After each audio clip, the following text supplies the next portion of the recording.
तुम रावण के नहीं, काल के समक्ष खड़े हो बालक।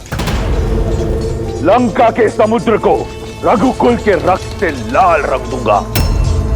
तुम्हारे और तुम्हारे भाई का नाम इस संसार से मिटा दूंगा मैं।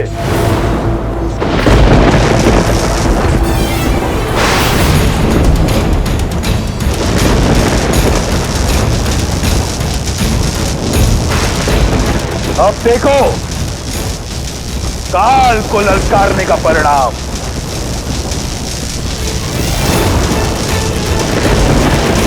लक्ष्मण,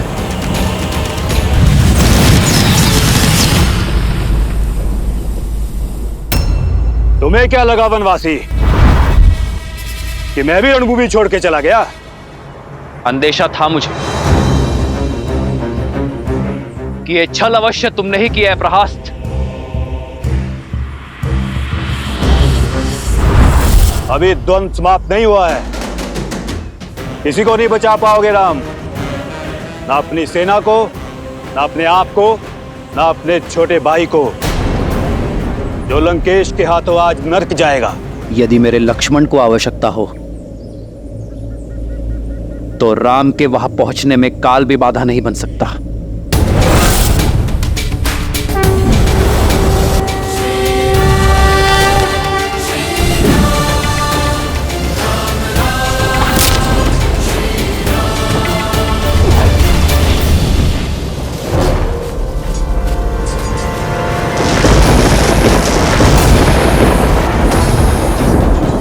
शक्ति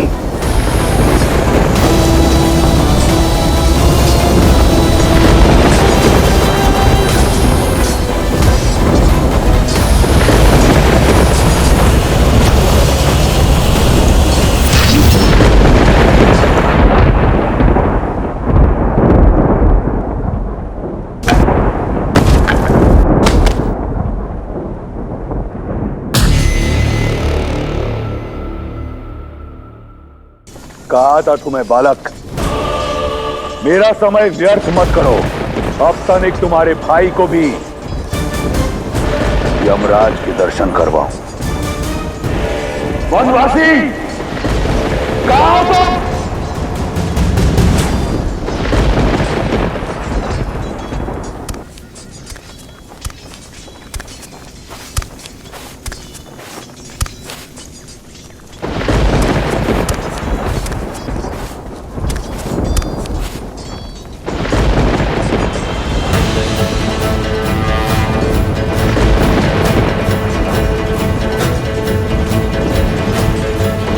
आक्रोश जो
ये क्षण है प्रतिशोध का, ललकार और पुकार का, ये क्षण है अति विरोध का।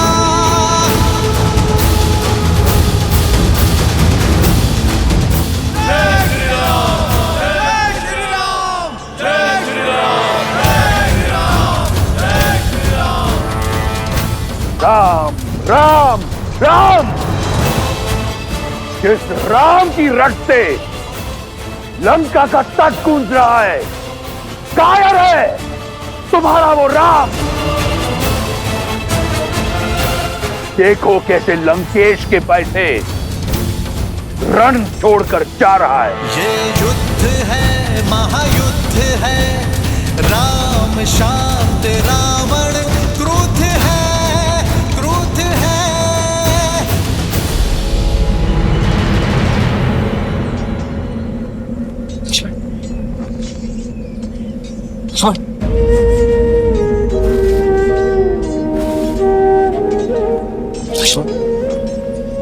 लक्ष्मण मेरे भाई उठो।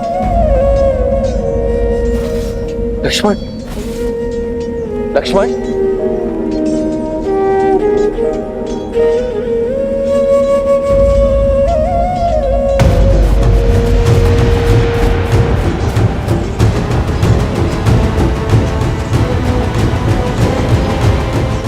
युद्ध में विजय अपने शत्रु को परास्त करके उसे गिराकर प्राप्त की जाती है।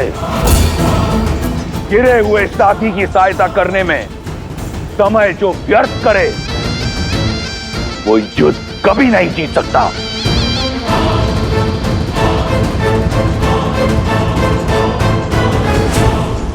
सीता, लंकेश तो युद्ध भूमि में मृत्यु बनकर छाए हुए हैं। उनके रुदन मात्र से सैकड़ों वानर मूर्छित होकर बिना युद्ध किए युद्ध भूमि में गिर पड़े। फिर उन्होंने चंद्रहास के प्रहार से लंका को भस्म करने वाले हनुमान को और दिव्यास्त्र के प्रहार से राम के भाई लक्ष्मण को गिरा दिया। और अब राम और रावण युद्ध में आमने सामने आ चुके हैं। मैं समझ सकती हूँ सीता, तुम्हें चिंता हो रही है। मैं चिंता में नहीं, चिंतन में हूं त्रिजटा कि अब रावण की क्या दशा होगी। क्योंकि जब अपनों पर प्रहार हो तो उसकी पीड़ा का अनुभव मेरे श्री राम को होती है।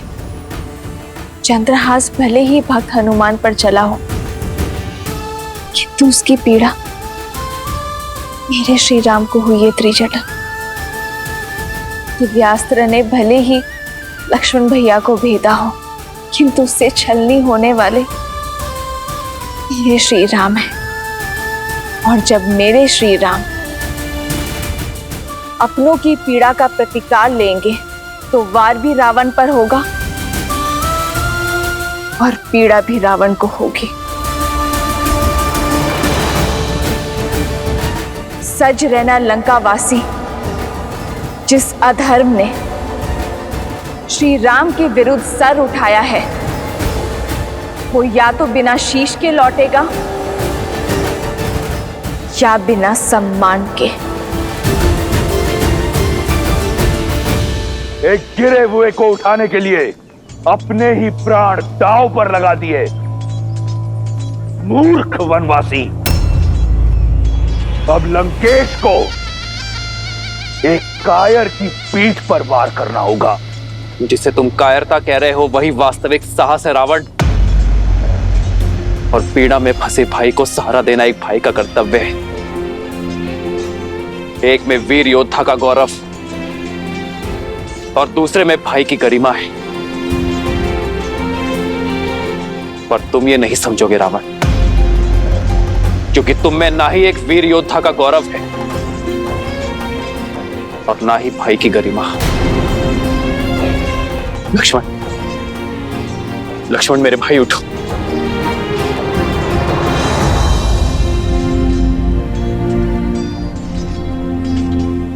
लक्ष्मण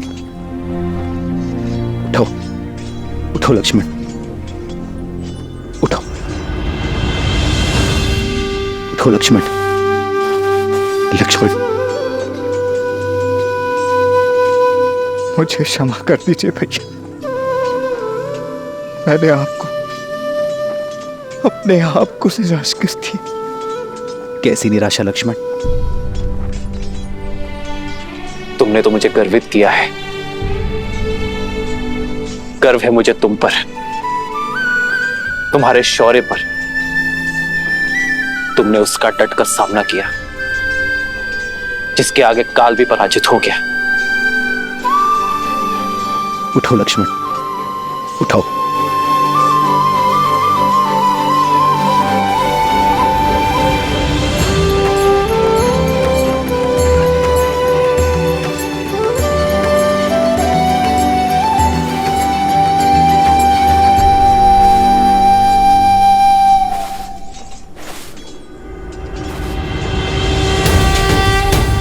श्री राम राम राम श्री राम। तुम्हारा शौर्य देखा मैंने। वीर हनुमान और लक्ष्मण का सामना करना एक सामान्य योद्धा के बस में नहीं, और फिर पीठ पीछे प्रहार करने का अवसर था तुम्हारे पास, तुमने वो भी नहीं किया। इसका कारण है, यदि मैं तुम्हारी पीठ पर वार करता तो तुम्हारे मुख पर पीड़ा देखने का आनंद मुझे प्राप्त नहीं होता। और शत्रु की पीठ पर वार करना रावण के अभिमान के विरुद्ध है। क्या बखान देता मैं सीता को तुम्हारी मृत्यु का, इसलिए प्रतीक्षा की।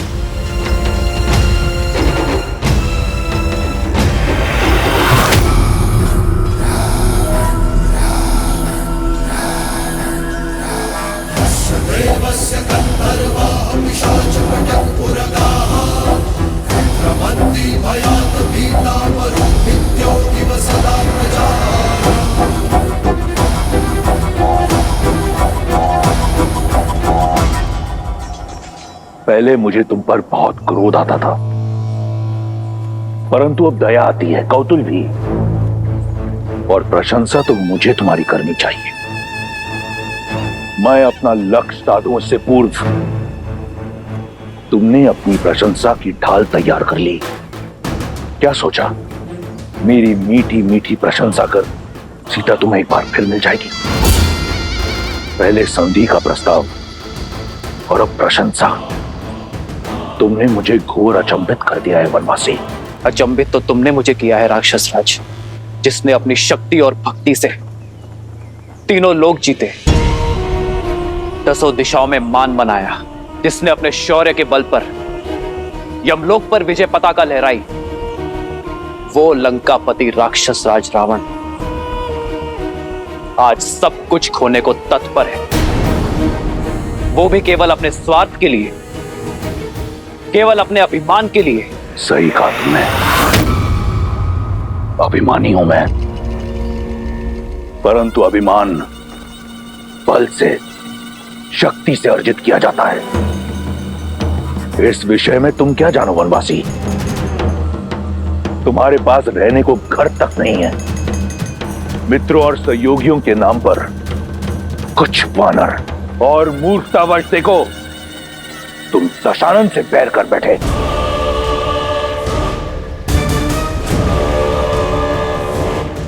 जगाया उसे जाता है जो सो रहा हो, किंतु जो जागते हुए भी स्वप्न से बाहर आने को सज्ज ना हो, उसे इतिहास सदैव सुला देता है। रावण, तुम्हारा मुख बता रहा है कि लंकेश अपनी भूल जानता है, किंतु उसे मानने को सज्ज नहीं है। ज्ञान का सूर्य होते हुए भी दशानन का तेज अभिमान के राहु ने ग्रस लिया है। दशा का स्वभाव है बदलना, किंतु जो बदलती हुई दशा को देखते हुए भी अपनी भूल ना ही स्वीकारता है और ना ही उसे सुधारने का प्रयास करता है, उसी की दशा तो दुर्दशा में बदल जाती है। रावण,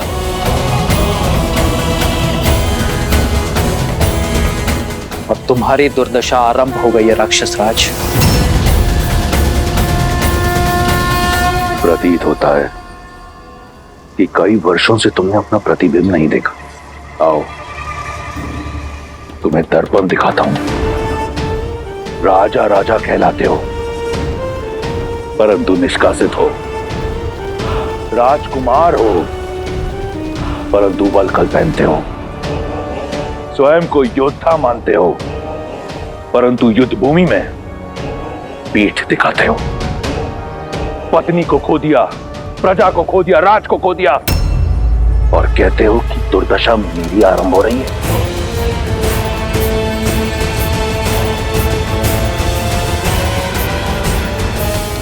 क्या सोचकर चले आए मृत्यु के मुख में? सीने पे कवच नहीं, पैर में खड़ाऊ नहीं, नंगे पांव धरती नापते हुए महादेव के परम भक्त लंकेश दशानन रावण से लड़ने। एक टूटा हुआ रथ भी नहीं है तुम्हारे पास मुझसे युद्ध करने के लिए। हाँ रावण, उचित कहा तुमने। युद्ध के लिए मेरे पास एक टूटा हुआ रथ भी नहीं, किंतु मेरे पास अटूट विश्वास है। तुम्हारी सोने की लंका अभेद थी, सेतु बनाकर भेद दी। तुम्हारे समक्ष न ग्रह आते हैं न यम, किंतु आज मैं तुम्हारे समक्ष खड़ा हूं और मेरी ये प्रिय वानर सेना। सोचो रावण, मुझे भय दिखाने के लिए स्वयं तुम्हें मेरे समक्ष आना पड़ा। अपने इस ऊंचे रथ से नीचे उतरकर। सत्य कहा तुमने। आया था सोचकर कि एक अंतिम बार तुम्हें समझाऊंगा, परंतु जैसा सोचा बिल्कुल वैसा हुआ। तुम जिस धरती पर खड़े हो, अब इसी की धूल चटाऊंगा तुम्हें। रावण जिस ऊंचाई पर है, पहले उस ऊंचाई पर आओ, फिर युद्ध करना। मैं समझाता हूं तुम्हें।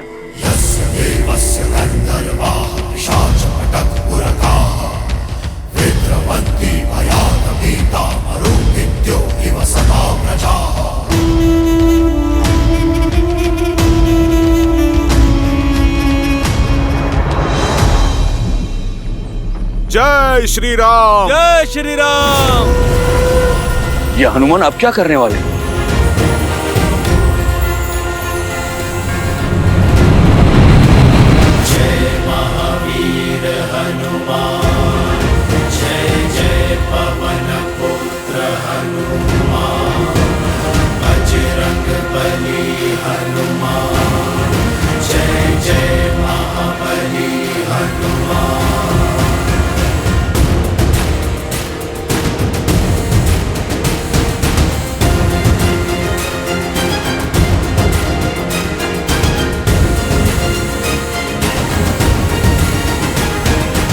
जय श्री राम।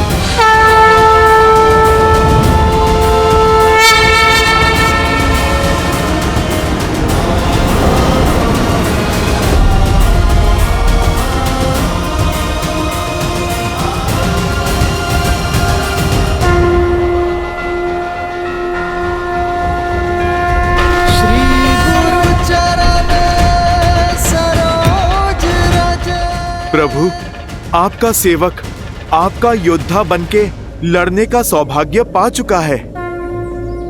प्रभु, बस आप मुझे अपना रथ बनने का भी अवसर दें।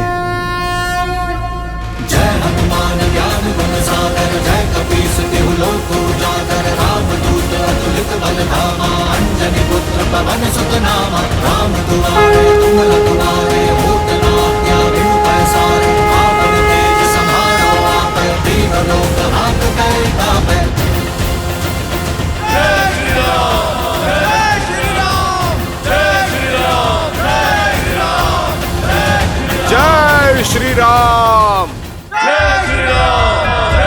श्री राम, जय श्री राम। लंकेश, अब तो तुम्हें कोई समस्या नहीं है ना? अब तो मेरे प्रभु श्री राम के प्रताप की भांति स्थान भी तुमसे ऊंचा हो गया है। अद्भुत दृश्य है। एक नर जो नारायण बनने का ढोंग रच रहा है और एक वानर जो अपनी माया से सब कुछ भस्म कर देता है। अद्भुत जोड़ी है तुम्हारी। तुम्हें युद्ध नहीं, मनोरंजन करना चाहिए। राम, तुम मदारी क्यों नहीं बन जाते? अपने इस मरकट के साथ संपत्ति कमाओ, धन कमाओ। ऊंचाई पर आ जाने से एक वनवासी राजा नहीं बनता।